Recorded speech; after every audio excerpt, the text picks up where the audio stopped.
Hiya, Mia Harpy here, and oh my god, what a wild ride Endwalker was! It's so difficult to think where to begin with this, and this might take a while to go through. I will say this right now though, my emotions in this expansion went through the roof. Crying, laughing, more crying, my heartbeat was racing! And if you guys saw my last video, you'd all know that some of the things that I thought that could happen in post Endwalker happened here. I was not expecting this at all whatsoever. Not exactly in the way I said could happen, of course. But holy shit, when that Mindjack body switching thing happened, I was all, when I said I wanted to be an Imperial soldier, I didn't mean it like this. And then time traveling to the past to see Emmett and Hythlodaeus. It was a dream come true. So many tears, guys, just to see the trio team together in the Zen. Our character experiencing what it's like to be with his past friends he had long forgotten. Okay, I'm probably getting a bit ahead of myself here. So the story. I will say this, and please just hear me out on this one. Even though the story was really good, it felt a bit messy at times for a while. I felt like I was going back and forth where the goal changes slightly every now and then. Of course, the main goal was always prevent the final days, but each that changed was seen to be viewed as the end goal story-wise. Destroy the main towers, stop Zodiark who Fandaniel was controlling, find out about this power source that is run by emotions to try and fix the planet, and then fight and defeat this brand new character we just met as a final boss. To have the story written and built this way is honestly very risky, because it can make the audience feel like the goalpost is being pushed back further and further away. You don't want to make your audience feel like no matter how far they get, nothing really changes. I will have to think about all this further and perhaps go through Endwalker again in New Game Plus. Not anytime soon though, with the queue times being the way they are currently. The villains. I'll talk about Zenos first. He felt less of a villain in Endwalker. In fact, most of the expansion, I felt Zenos was seen more of a nuisance and was just there sometimes. Even though he can be intimidating at times. Hell, the cutscenes actually made him out to be smart, even though he couldn't understand why we didn't focus on him for a while. And yes, I love the Mindjack portion, but at the time, I couldn't understand why this part of the story needs to exist. That is until the very end of Endwalker. Now, they could have had Zenos just immediately fight Zen after the final boss fight, but instead, it gave the player a dialogue option to decide how we want our character to feel not just about Zenos, but fighting challenging battles as a whole. Some might not understand why this is a big deal, but for people who love roleplaying and honestly care greatly for their character, I honestly saw this as potential character growth. For me, it was this dialogue option that made me rethink over the Mindjack scenario and think how my character will be after experiencing something like that. Finally, my character, Leon, or Lon as my friends would call him sometimes, for the longest time, he typically fights to help others, not for the enjoyment, since he's a healer after all. But after everything that happened, I had to choose the option where he admits that he enjoys it now. Supposedly, that's the last we'll see of Zenos, but I don't know. When it comes to writing, you can have anything happen as long as it's very well written. Now, Fandaniel or Hermes, honestly, I didn't like Fandaniel at all until we met Hermes in the past. There are still some iffy feelings about him wanting to end everything on the planet, but at the same time, I can see why he wanted to do this, at least towards the ancients. From what was seen, Zen was generally the first person he met that felt any sorrow. If anything, Hermes seemed more of misguided. I felt like if he at least remembered everything that happened in the past and didn't remove his memories, things probably could have worked out differently. Of course, he remembers now because he returned back to the planet. And finally, Meteion. I wonder if I'm the only one who legit shouted out yes when she asked Zen to be her friend for the first time upon meeting her. I can't help it with cute characters. I honestly love her character. Besides the chasing after her portion, I felt it was dragged out a bit too much. But her curiosity, how she feels other people's emotions and feels them as her own, I thought that was very well done. I think the only issue is the fact that out of all the expansions, Meteion has to be one of the least seen villain. We only see her during Elpis and in the final area and even a shorter time as a villain. Of course, it's understandable on why, but because I feel like I seen her more as a good person, the more I want to save her rather than fight her. With Emmett, even though I didn't want to fight him, the battle was between two different visions for Idris. With Metian, it felt like she just missed a small detail that led her to causing the final days, which potentially could have been solved much easier if she asked Zen about life and felt his emotions back in the past. If anything, I feel bad for her, but I'm glad that we didn't kill her off. Thank God for that. Other character mentions, firstly, would definitely be Emmett and Hythlodaeus. Like holy fuck, their personalities bounce off of each other so freaking well. Seeing them together brings a smile to my face every time they are on the screen. I was crying when they appeared again at the end. I kinda wish there was a way to see how Zen would act with Emmett and Hythlodaeus and see them together in their element. But of course, we have to settle with Zen of the present with no memory of his past life. Mostly because I imagine it would be very difficult to make Zen look like a human or hero version of your character, and we won't really hear him either because too many different voices of our characters. Even though some of us are the correct race or have a hero version of our characters. Secondly, for character mentions, out of the Scions, I saw 4 of them shining the most. The one that surprised me the most was Urianger.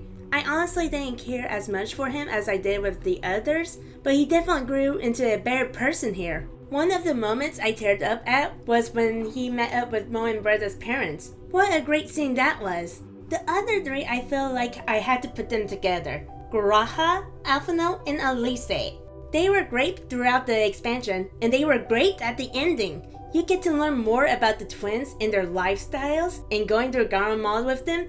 I will say story purposes, it was smart putting the colors on the twins and not you, and threatening to shock them if you do anything suspicious. And Garaha, rising up with leadership qualities because of his crystal experiences, and constantly being so damn useful while still being a complete fanboy. Being able to fist bump him. Oh jeez. That last stretch when it was just the 3 of them left at the last zone. When Garaha sacrificed himself and it was just the twins, I couldn't help but remember that it was the twins that you generally first see in A Realm Reborn. And to know they are the last to go, it's like the devs knew exactly that they should be the last ones to disappear. And my character's reaction, I'm sorry for bringing him up often in this, but the best way for me to explain my feelings during this is that for Leon's backstory, his biggest fear ever is people sacrificing their lives for him. Ever since A Realm Reborn, before any other expansion for 7 years. And I can say this would be the toughest hurdle in his entire life, which is why I became extremely emotional and even I myself had a hard time to forge ahead. It was every minute or 2 I stopped moving forward, sobbing each time. The song, Close in the Distance, that played turned into one of my favorite songs of all time. Sorry about being emotional there, so let's go on to the gameplay. I have to say, I didn't notice any differences with the downscaling until I did that old dungeon for leveling roulette, where it was much easier. This doesn't really bother me too much. I can see why it would bother other people because it loses what it originally felt like. Though back of my mind, I'm going, well, this makes Orenville less of a pain in the butt.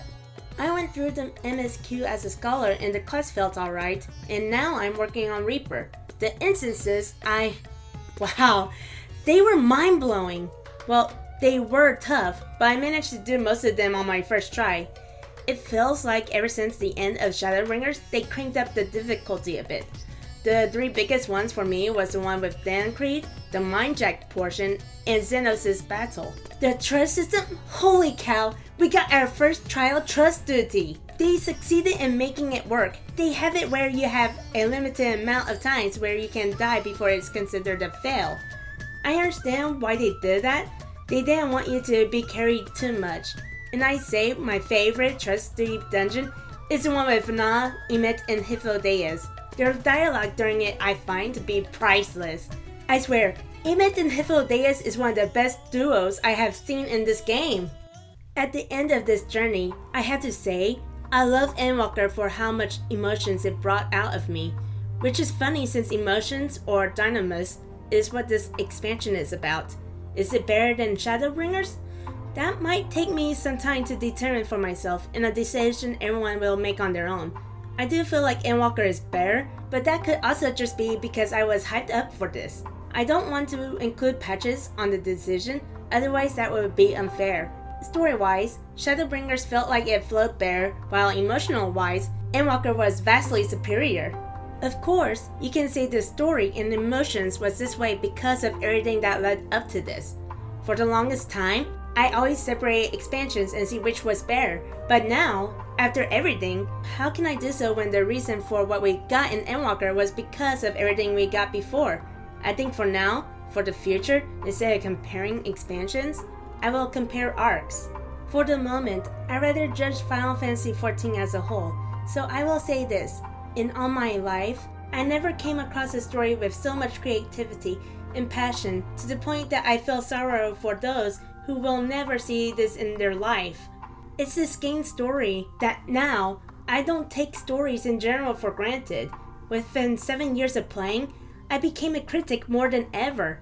I don't enjoy movies, anime, and books as much as I would years back because I now look at things at a much deeper level.